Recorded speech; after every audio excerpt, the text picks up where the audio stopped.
नमस्कार मित्रांनो, big boss मराठीच्या दुसऱ्या आठवड्याच्या भाऊच्या धक्क्यावर रितेश देशमुख यांनी सदस्यांची चांगलीच खरडपट्टी केलेली पाहायला मिळत आहे। अशातच आता रितेश देशमुख यांनी सोनालीचा चांगलाच माज उतरवलेला दिसत आहे।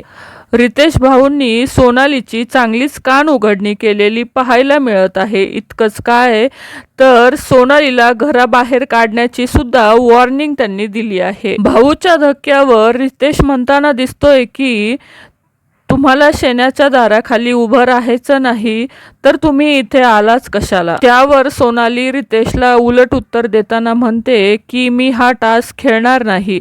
त्यावर रितेश म्हणताना दिसत आहे की हा ॲटिट्यूड घरी ठेवायचा, इथे सर्वजण सारखेच आहेत, यावेळी फक्त नॉमिनेट केलं आहे, पुढच्या वेळी घरातून हकलून देण्यात येईल, अशी वॉर्निंग रितेशने सोनालीला दिली आहे। घराच्या बाहेर काढण्यात येईल अशी वॉर्निंग देऊन रितेशने सोनालीची चांगलीच कान उघडणी केलेली आपल्याला पाहायला मिळत आहे।